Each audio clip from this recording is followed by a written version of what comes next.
नीलाम्बुजश्यामलिकोमलाङ्गं सीतासमारोपितविभागं पाणो Mahsa यक्चारचपं श्रीरामचन्द्रं शरणं प्रपद्ये। रामाय रामभद्राय रामचन्द्राय वेदसे रघुनाथनाथाय सीताय पते नमः। हरे कृष्ण कृष्ण कृष्ण हरे हरे, हरे राम राम राम हरे हरे। हरे कृष्ण कृष्ण कृष्ण हरे हरे, हरे राम राम राम हरे हरे। हम जब भगवान का नाम लेते हैं बहुत प्यार से लेना चाहिए। भगवान का जो स्मरण है प्रेम पूर्वक करना चाहिए। अंदर जो है प्रेम होना चाहिए, अंदर हृदय द्रवित होना चाहिए, तभी हम भगवान का नाम स्मरण करते हैं। और जब भगवान का नाम स्मरण करते हैं तो आनंद होता है, मन में आनंद होता है। इसलिए कुछ भी कार्य करने से आज हम चर्चा करने जा रहे हैं कि रामचरितमानस में उस चौपाई के द्वारा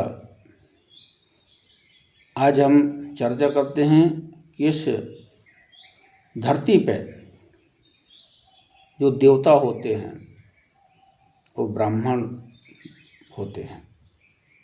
भूसुर उनको कहा गया है, भूसुर।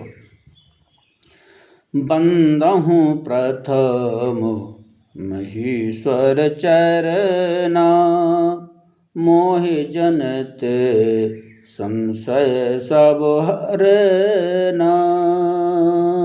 बंदहु प्रथम महीश्वर चरना, मोहि जनित संशय सब हरना। ब्राह्मण इस धरती का देवता होता है। ब्राह्मण, अब इसमें ब्राह्मण भेद है इसमें कि ब्राह्मण कौन है। ब्राह्मण वह है जो गुरु के द्वारा विद्या प्राप्त करने जाता है। जन्मते जायते शूद्रा, जन्म से सब शूद्र हैं, परंतु जब उसका संस्कार होता है, जनेऊ संस्कार होता है गुरु के द्वारा, गुरु की शरण में जाता है विद्या अध्ययन करने के लिए, उसको कहा गया विप्र। वो विप्र है क्योंकि इसको जनेऊ धारण किया जाता है, उसका दूसरा संस्कार होता है, उसका दूसरा जन्म होता है। पहली सीढ़ी उसकी है जन्म लेना, दूसरा है संस्कार लेना। तो जन्मते जाते शूद्रा संस्कार, तब उसका संस्कार होता है। संस्कार के द्वारा गुरु के पास जाता है, गुरु आदेश देते हैं, संस्कार देते हैं, विद्या प्रदान करते हैं। आज के जो ब्राह्मण हैं उस जनेऊ जो देते हैं गुरु लोग, गुरु जो जनेऊ देता है, अपना शिष्य बनाता है, वो जनेऊ त्रिदेव है। 3 देव हैं, ब्रह्मा विष्णु महेश। जनेऊ धारण करने वाला ही विद्या का अध्ययन करता है। विप्र है वो, विप्र की पदवी आती है इसमें। विप्र, गुरु विप्र बनाते हैं उसको। विद्या अध्ययन करना, वेद पढ़ना, शास्त्र पढ़ना, उपनिषद पढ़ना, संस्कार, उसको गायत्री मंत्र दिया जाता है। तो जो ब्राह्मण, जो वेद पढ़ने वाला विप्र, संध्या गायत्री, 3 गायत्री होती हैं, एक सुबह की गायत्री होती है। जो ब्राह्मण, जो विप्र 4 बजे उठ करके निवृत्त होकर के सब नहाना धोना उठना बैठना, 4 बजे जो उठता है और तारा रहते हुए और वो गायत्री का जाप करता है गुरु के निर्देश के अनुसार, वो गायत्री तभी सफल होती है जब उसका नियम सही किया जाए। तो जो विप्र है, क्योंकि इसमें बहुत ही समर्पण होता है, समर्पण प्राप्त करने के लिए मेहनत करनी पड़ती है। तो वेद पढ़ने के लिए विप्र का रूप धारण करना पड़ता है, गुरु के शरण में जाना पड़ता है। तो गुरु आज्ञा देते हैं, गुरु संस्कार देते हैं। बहुत से ब्राह्मणों को देखा गया है कि गायत्री का बहुत से लोग तो जाप ही नहीं करते हैं, जानते ही नहीं हैं। जो आजकल बोलते हैं कि हम तो ब्राह्मण हैं, गृहस्थी लोग। ब्राह्मण वो है जो विद्या अध्ययन करता है, विप्र वो ही है जो विद्या प्राप्त करना चाहता है, जो विद्या प्राप्त करता है वो विप्र है। वेद पढ़न्ते विप्रा, विप्र के जो धर्म है उनका अनुसरण करता है।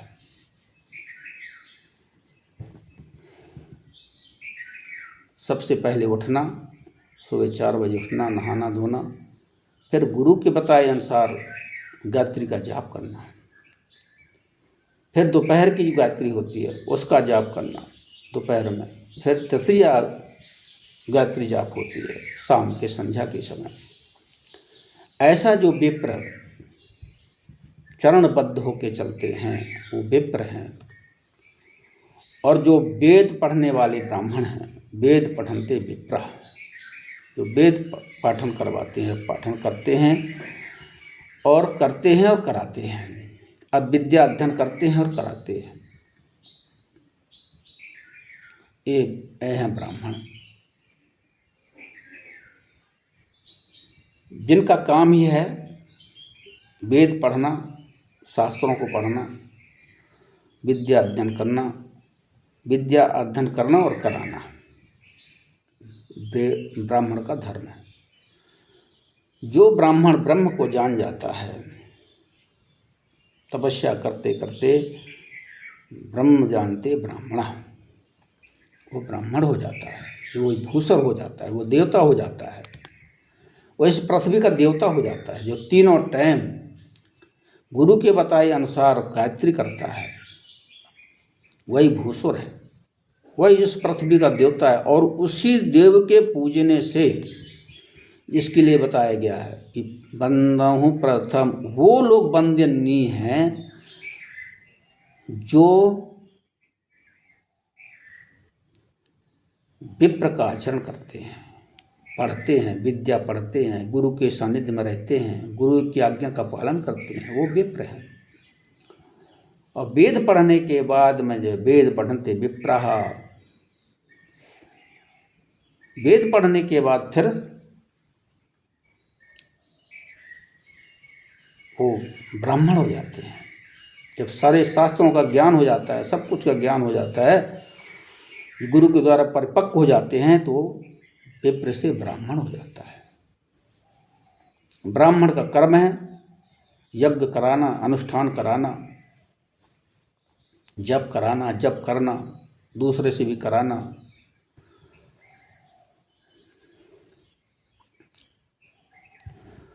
वही लोग जो हैं इस धरती के देवता हैं। ऐसे इन देवताओं के लिए ही भूसुर कहा गया है। इस पृथ्वी के देवता अगर कोई है तो जो ब्रह्म को प्राप्त हो जाता है, जो ब्राह्मणत्व को प्राप्त कर लेता है, जो ब्रह्म को प्राप्त होने के बाद वो ब्राह्मणत्व को प्राप्त कर लेता है।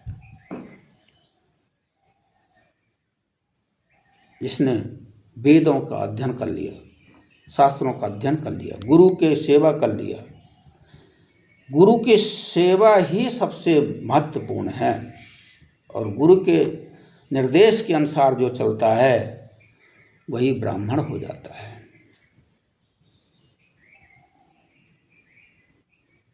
ऐसे ब्राह्मण नहीं कि चोटी और जनेऊ रखा लिया और जनेऊ पहन लिया और उसमें चाबी लटका लिया और 7 बजे उठते हैं, 8 बजे उठते हैं। इन ब्राह्मणों के लिए नहीं कहा गया है। श्रीमद् भागवत में कथा सुनी होगी, आत्मदेव का नाम का एक ब्राह्मण था।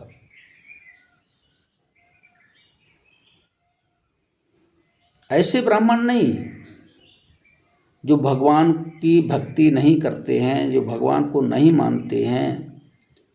तो आत्मदेव जो ब्राह्मण था वो तो ब्राह्मण था ही।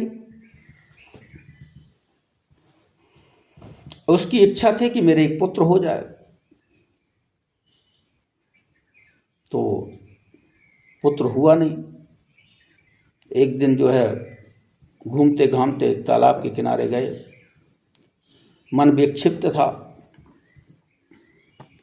एक संत, साधु संत को देखा, सन्यासी बैठे हुए थे, महात्मा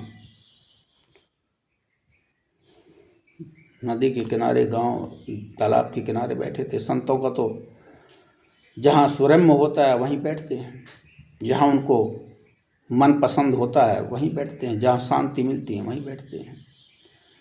तो किनारे पे बैठे हुए संत को देखा और उनके सामने जा कर के प्रश्न करता है, हे गुरुदेव, हे नारायण, हे ब्रह्मदेव, हे महाराज, मैं आपसे कुछ प्रश्न करना चाहता हूँ, मैं कुछ आपसे चाहता हूँ, मांगना चाहता हूँ।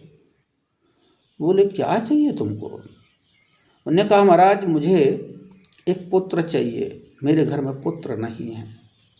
सबसे बड़ी विडंबना है, जिस घर में पुत्र ना हो वो घर कैसा? संत ने कहा ये बात तो सही है, परंतु इतनी बेचैनी क्यों? अगर नहीं हुआ कोई बात नहीं है, भगवान का भजन करो। उसने कहा महाराज भजन कैसे करूं, मेरे को शांति नहीं मिल रही है। उन्होंने समझाया कि देखो, ये घर परिवार, पुत्र पौत्र, वंश उत्पन्न करना, इससे आपको कोई लाभ नहीं मिलेगा सिवाय उलझन के, उलझ जाओगे। क्यों संसार बनाना चाहते हो? जो भगवान जैसे रखा वैसे रहो। ये तो बहुत बहुत अच्छी कृपा है भगवान की कि तुम्हारे पुत्र नहीं है, संत जैसे जीवन जियो, आनंद करो। परंतु ब्राह्मण के जीवन में तो संकल्प था, बहुत बड़ा संकल्प था, हे गुरुदेव मुझे तो पुत्र ही चाहिए, और आप पुत्र नहीं दोगे तो मैं मर जाऊंगा, इसी तालाब में मर जाऊंगा, डूब के सामने, आपके सामने ही मर जाऊंगा। वो पाप आपको लगेगा, वो हत्या आपको लगेगी। वो साधु जो थे, संत जो थे, वो तो घबरा गए। बोले अरे ये तो बड़ा हठी आदमी है, कैसा ब्राह्मण है ये? हम इसको तो बचाना चाहते हैं और ये तो डूबना चाहता है, संसार में दलदल में फंसना चाहता है। तो संत तो पहले ज्ञान प्रदान करते हैं कि भाई ऐसा मत करो, संसार में मत फंसो। पर वो विचलित जीवन, मेरे पुत्र नहीं, मेरे पुत्र नहीं है, मैं बिना पुत्र के मर जाऊंगा, मेरा दाह संस्कार कौन करेगा, मेरे क्रियाकर्म कौन करेगा? तो जब ऐसा संतों के सामने, महात्मा के सामने जो प्रश्न रखा, तो संत ने कहा यार अब मेरे को हत्या लग जाएगी अगर इसको कुछ नहीं दिया, तो इसको आशीर्वाद नहीं दिया तो ये मर जाएगा, मेरे को हत्या लगेगी। उन्होंने कहा ठीक है, अच्छा चल ठीक है, मैं तुझे ये फल देता हूँ और ये फल जो है गाय को खिला देना, तेरे जरूर एक पुत्र हो जाएगा। उस ब्राह्मण ने घर में ला कर के, उसकी जो स्त्री थी धुंधली, वो बहुत ही चालाक और चतुर थी, उसको लाके दे दिया। वो धुंधली जो थी तो वो बहुत ही नौटंकी वाली थी, उसके अंदर ना भक्ति थी, ना भाव था, ना कोई। स्त्री थी, स्त्री चंचल, तो उसकी जो ननद थी उससे बताया कि देखो तुम्हारे भाई ने आज ये फल लाए हैं और मेरे को दिया कि तुम्हारे पुत्र हो जाएगा। तो उसने कहा अरे पुत्र मत उत्पन्न करना, बड़ी परेशानी हो जाएगी, तुम ये कैसे इसको पालोगे, पेट में 9 महल कैसे पालोगे। तो दुनिया भरी की बातें बोल करके बोले तो बड़ा कष्ट होता है बच्चा पैदा करते, हम जानते हैं मेरे बच्चा है। तो बोले ऐसा कर, तू इतनी सुंदर है, तुम इतनी अच्छी है, शरीर इतना सुंदर है तेरा, तेरा शरीर बिगड़ जाएगा। तो उसके दिमाग में अरे अच्छा फिर क्या करें। तो उसने कहा ऐसा कर, ये फल दो, गाय को खिला दे, और मैं तुझे, मेरे बच्चा होने वाला है, मैं तुझे बच्चा दे दूंगी, और तुम महाराज जी को, मेरे भाई को बोल देना कि जो यह बच्चा है ये मेरा ही हुआ है। अब ये घर में तो रहता नहीं है, ये तो बाहर चला जाता है कथा करने के लिए। उसको भरमा दिया उसको अपने अंडर में ले लिया। बोले ये जो है बच्चा ले करके फिर मेरे को ये इससे धन ले लूँगा, ये आता जा रहा, मेरा भी इसमें बना रहेगा आना जाना। तो ऐसे जब वो बच्चा हुआ तो जो गाय के हुआ वो तो गौ के जैसे उसके कान हुए, तो उसको बोले ये तो गौकर्ण है। और जो उस स्त्री ने बच्चा ला के दिया वो धुंधकारी हुआ, दुष्ट हुआ, राक्षस हुआ, पिशाच हुआ, ब्राह्मणत्व को बिगाड़ लिया, बिगड़ा हुआ था, नशेड़ी, गंजेड़ी, भंगेड़ी, वेश्यों के साथ रमण करने वाला था, ऐसी उसकी आदत थी।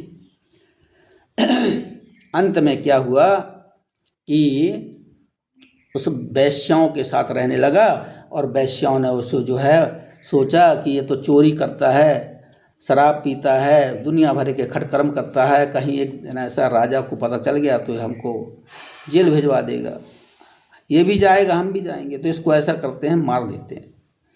तो सब वेश्याओं ने मिल करके उसको मार दिया। मारने के बाद में भूत प्रेत बना, वो भूत योनि में चला गया, क्योंकि ब्राह्मण तो था नहीं, गुरु के पास तो गया नहीं, अपने को गुरु को, अपने पिता को गुरु तो माना नहीं, मनमानी। तो ऐसे जो ब्राह्मण होते हैं मनमानी, मांस खाने वाले, अभक्ष खाने वाले, उनकी जो गति होती है वो राक्षस, ब्रह्म राक्षस हो जाते हैं, निंदनीय गति को प्राप्त होते हैं। ऐसा जो आचरण करने वाला जो ब्राह्मण होते हैं, जो कभी गायत्री का जाप नहीं करते हैं, जो कभी भगवान का भजन नहीं करते हैं, कभी गुरु के पास नहीं गए हैं, ब्राह्मण ठीक है, शूद्र विप्र बन गया होगा, क्योंकि गुरु पिता तो ब्राह्मण था ही, तो बेटा को भी विप्र बनाते, तो विप्र बना दिया, परंतु उन्हें आचरण नहीं किया, विप्र का आचरण नहीं किया। ऐसे जो विप्र होते हैं, ऐसे जो विप्र होते हैं, संस्कार के बाद जो बिगड़ जाते हैं, जिनकी संयम नियम सब भ्रष्ट हो जाता है, पूजा पाठ करते नहीं हैं, संध्या गायत्री करते नहीं हैं, ऐसे ब्राह्मणों के लिए राक्षस योनि बताई है, प्रेत योनि बताई गई है। तो मेरे कहने के मतलब कि जो ब्राह्मण हैं, जो ब्राह्मणत्व को जानने वाला है, जो ब्राह्मण है, जो दूसरों को पढ़ाते हैं, दान लेते हैं, दान देते हैं, सेवा करते हैं, ऐसे जो ब्राह्मण होते हैं ये संसार में कहते हैं कि ब्राह्मणों के रूप में गृहस्थों के यहाँ जाते हैं, और ऐसे गृहस्थों की अगर कोई ब्राह्मण भिक्षा के लिए जाता है और उस घर में अगर भिक्षा नहीं मिलती है तो घर का सारे उनके पुण्य ले करके और वो ब्राह्मण वहाँ से चला जाता है। ब्राह्मण अगर तुम्हारे घर में भिक्षा लेने गया है तो अगर भिक्षा नहीं मिली, उसका अपमान हुआ, तो तुम्हारे घर के सारे जो तुमने जो पुण्य किए होंगे वो सारे पुण्य लेके चला जाता है। इसलिए कहते हैं कि तुम्हारे घर पे, तुम्हारे दरवाजे पे सवेरे ब्राह्मण के रूप में ब्राह्मण देव आते हैं, भिक्षक के रूप में ब्राह्मण देव आते हैं। जो उन ब्राह्मण देवों को पूजा करता है, जो उनकी मान और सम्मान करता है, वो पुण्य कमा लेते हैं, वही पुण्य कमा लेते हैं। और नहीं दिया तो पाप कमा लेते हैं, सारे पुण्य लेकर के वो ब्राह्मण चला जाता है। क्योंकि लोगों को ऐसा लगता है कि ये तो भिखारी है, भीख मांगने वाला है। ब्राह्मण भीख मांगने वाला नहीं होता है। ब्राह्मण तो इस धरती का देवता होता है, जो तुम्हारे घर पे तुम्हें पुण्य प्रदान करने के लिए ब्राह्मण के रूप में तुम्हारे दरवाजे पे खड़ा है। और तुम्हारी बुद्धि सही नहीं है, तुम्हारी भक्ति नहीं है, तुम्हारे अंदर प्रेम नहीं है, उदारता नहीं है, तो तुम पाप कमा लिए, पाप के भागी बन गए। इसलिए इस संसार में जो ब्राह्मण हैं वो भूसुर है, इस संसार में वो भूसुर है। और वही जो पूजनीय होता है उसको आपने अगर धुतकार दिया अज्ञानता में, अनजाने में, वही पाप बन जाता है। अब गाय को रोटी खिलाते हो आप, उससे पुण्य, लोग कहते हैं पुण्य मिलता है, ठीक है, वो भी जानवर है,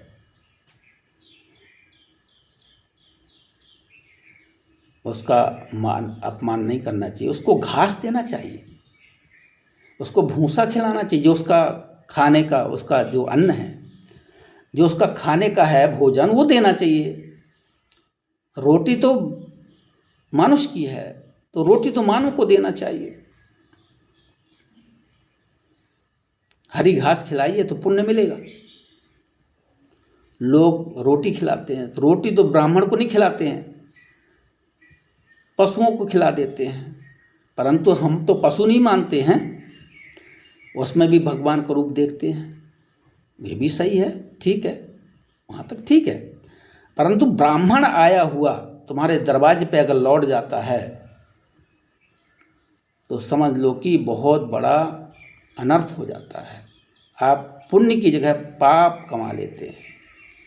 इसलिए इस धरती में अगर कोई भूसुर है, देवता है तो कलयुग में, सभी युगों में इसीलिए देवताओं, इसीलिए ब्राह्मणों की पूजा होती है, ब्राह्मण की पूजा किया जाता है।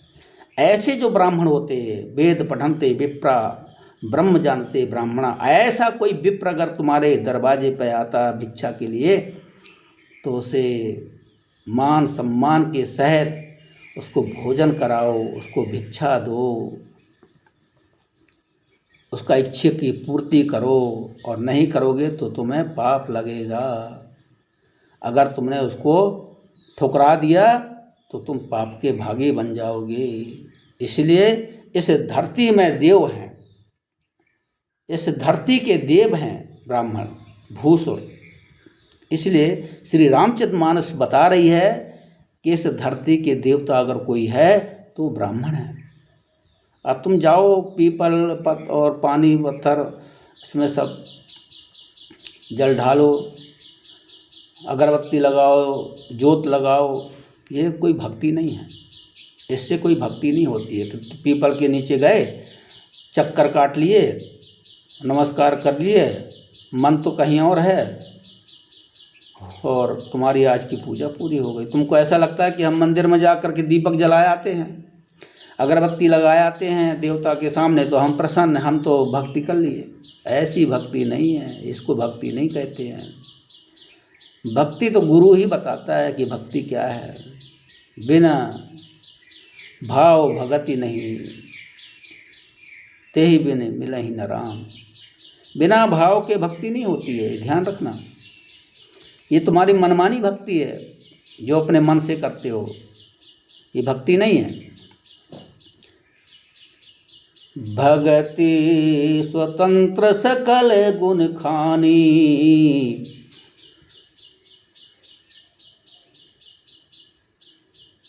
भक्ति स्वतंत्र है, सुख की खान है, बिना सत्संग न पावहि प्राणी। भक्ति बिना सत्संग की नहीं मिलती है, परंतु वो लोग भक्ति करने जाते हैं, सत्संग में जाते हैं सुनने के लिए, पर यहाँ से सुना और यहाँ से निकाल दिया, इसलिए लाभ नहीं होता है। लोग कहते हैं कि हमको तो भक्ति, वो वैसी इधर उधर की भक्ति करते हैं, उनको लगता है हम भक्ति कर लिए, कथा सुनने चले गए, हम भक्ति हमारी हो गई। पति को तो डंडा मारते हैं, कहते हैं पति परमेश्वर होता है, तो पति को तो डंडा मारा जाता है। अगर कोई गलती कर लिया तो पति को तो डंडे पड़ते हैं आजकल। पति एक देवता होता है, सौभाग्यवती स्त्री को तो पति ही देवता होता है। अगर वो पत्नी अपने धर्म पे चले, पति धर्म पे चले, तो वो तो देवी है और उसका पति देवता है। पति की आज्ञा के अनुसार जो पत्नी चलती है वो देवी है, देवी के समान है, और उसका पति देवता है। तो मेरा कहने का मतलब है कि भूसुर जो है, इस धरती के अगर कोई देवता है तो वो है ब्राह्मण, विप्र।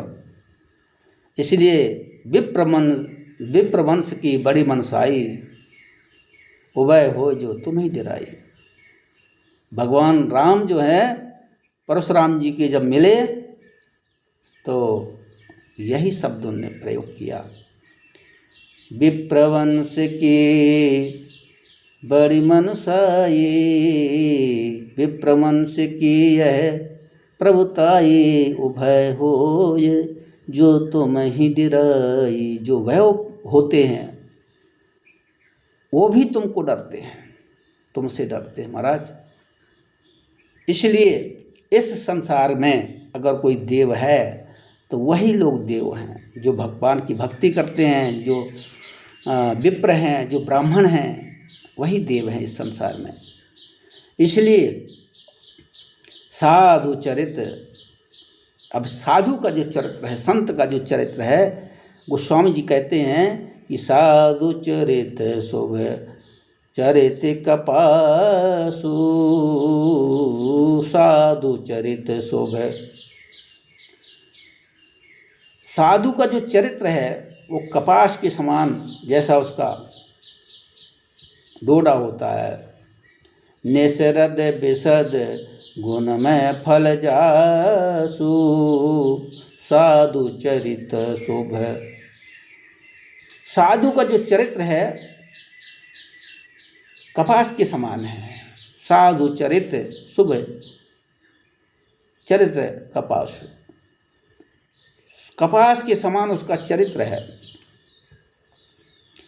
जैसे कपास की जो रुई है उसको धुनका जाता है, उसको धुन करके फिर कपड़ा बनाया जाता है। गोस्वामी जी लिखते हैं कि जो सह दुख पर छिद्र दुरावा, बंदनीय जेहि जग जस पावा। संत जो है दुख झेल करके और दूसरों को सुख प्रदान करते हैं। इसी प्रकार से साधु का जो चरित्र है वो अपना कष्ट सह करके दूसरों को सुख पहुंचाते हैं। साधु चरित्र शुभ चरित्र कपासु, साधु चरित्र शुभ चरित्र कपासु। साधु के जैसे निसद विशद, उसका जो फल होता है वो नीरस होता है, परंतु उसका जब रुई धुन की जाती है तो वस्त्र बनता है, वस्त्र फिर हमारे अंगों को ढकता है। इसलिए साधु जो है कहते हैं अपना दुख उठा करके दूसरों को छिद्र को ढकते हैं, दूसरों की कहना चाहिए कि कमजोरी को ढकते हैं। इसलिए विप्र जो है, ये विप्र जो है बड़ा यही पूजनीय है। तो संत जो है, ये संत का जो स्वरूप है, मुद मंगल में संत समाजो, मंगल में संत का जो समाज है मंगल देने वाला है, मंगल करने वाला है, आनंद को देने वाला है। जहाँ संत हैं वहीं तीर्थ राज होता है, जहाँ संतों का जमघट होता है, जहाँ संतों की सत्संगी होती है, वह त्रिवेणी निवास करती है, गंगा यमुना सरस्वती। मुद मंगल में संत समाजू, जो जग जंगम तीर्थ राजू। तीर्थ प्रकाश मतलब तीर्थ के बराबर होता है, वो तीर्थ होता है। जैसे त्रिवेणी संगम में सब साधु इकट्ठे होते हैं, तो वहाँ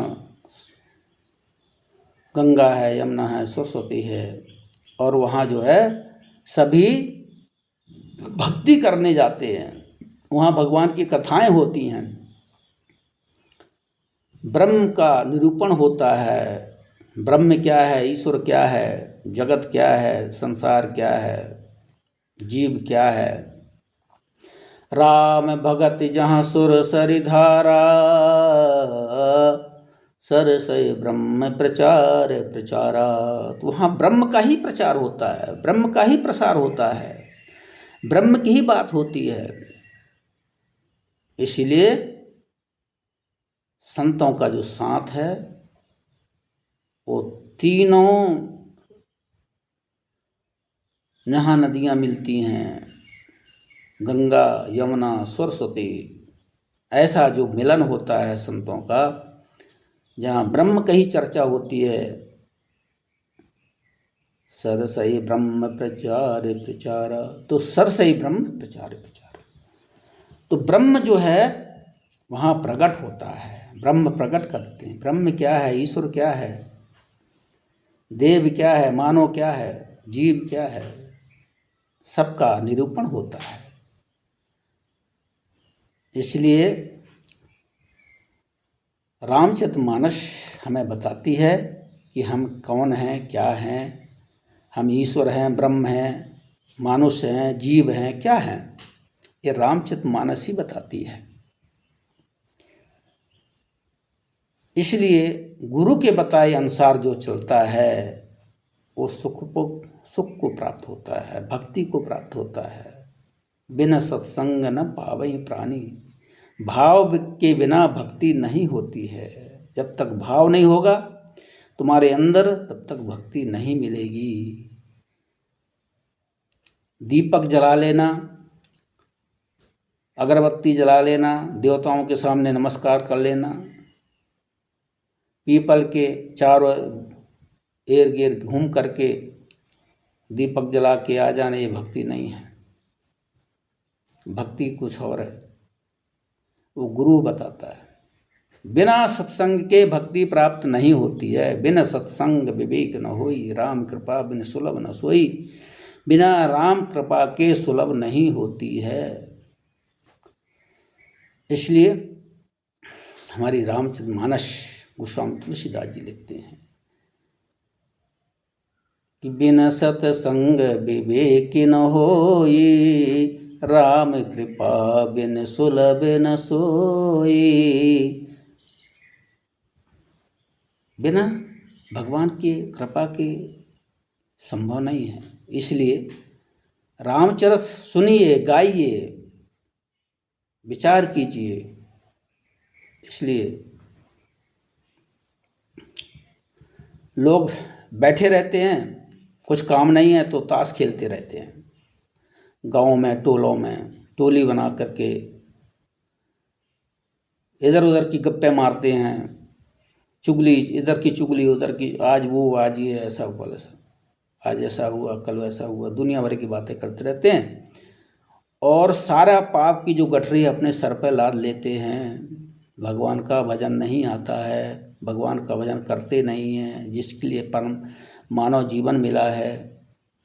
ये मानव जीवन क्यों मिला है, कोई विचार ही नहीं करता है। आए और गए, आए और गए, पुनरपि जननम पुनरपि जनने जठरे शयनम। बार बार आओ, बार बार जाओ। मैं कौन हूँ, मैं क्या हूँ, कोई विचार ही नहीं करता है।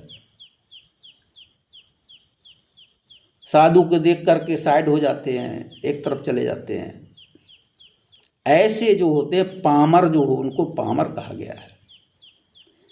जो पामर होते हैं वो साधु संतों और गुरुओं के सामने, देव ब्राह्मणों के सामने, विप्रों के सामने नहीं आते हैं। उनको लगता है कि अरे सामने जाएंगे तो प्रपंच में फंसा देगा, और ये नहीं जानता कि हमें उबार देगा, संसार से हमें उबार देगा, ये नहीं समझते हैं। कहते हैं कहीं ऐसा है हमसे कुछ मांग ना ले, तो देख करके ही साइड हो जाते हैं कि बाबा देखे ना, चुपचाप निकल जाओ।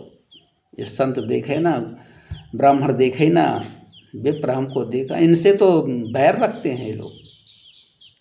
भक्ति कहाँ से होगी तुम्हारी? मंदिर में गए, नमस्कार किया, जल चढ़ाया, ये और मतलब क्रिया पूरी, मन है ही नहीं है, परंतु जाते हैं, जरूरी है। वो समझते हैं यही भक्ति है। इसलिए रामचरितमानस बिना गुरु हो है कि बिना गुरु के कुछ मिलने वाला नहीं है, बिना के गुरु के ज्ञान होने वाला नहीं है। बिना गुरु ज्ञान न हो, बिना गुरु के कुछ नहीं मिलने वाला है। रामचरितमानस तुम्हारे घर में पड़ी है, पड़े पड़े उसमें दीमक लग रही है, परंतु करना नहीं चाहते हैं, शरण में आना नहीं चाहते हैं गुरु की। कहीं हम इस जीवन से, इस दुख से, 84 लाख से हम निवृत्त हो जाएंगे। कि पशु के समान जीवन जीने वाले लोग ये मानव कैसे हो सकते हैं? मानव वो है जो अपने जन्म मरण के लिए सोचता है, विचारता है कि मैं कौन हूँ, कहाँ से आया हूँ, कहाँ जाना है, क्या करना है, जो विचार करता है, जो गुरु की शरण में जाता है, जो सत्संग में जाता है, अच्छों को ग्रहण करता है, अच्छी चीज़ों को ग्रहण करके, और फिर वो शांति से, आराम से सोता है। इसलिए दिनचर्या होना चाहिए। गुरु की संगत में जब तक नहीं जाओगे तब तक आपको आदेश नहीं मिलेगा। मनमानी भक्ति करने वाले, तुम्हारी भक्ति सफल नहीं होगी। जब तक गुरु की कृपा से आपको आदेश नहीं दिया जाएगा, स्वीकार नहीं किया जाएगा, तब तक तुम्हारी भक्ति सफल नहीं हो सकती है। इसलिए रामचरितमानस मानस को बनाती है, संवारती है, सजाती है, और बना करके उसको जीवन मुक्त बना देती है। धन्योसी अजर अमर अविनाशी, जीव से शिव बना देती है। जीव से कहाँ पहुँच जाता है? शिव हो जाता है। इसलिए विचार करो, गुरु से विचार करो, गुरु के पास जाओ, तब भक्ति प्राप्त होती है। इसलिए आज इतना ही। हरि ओम तत्सत, हरि ओम तत्सत। ओम।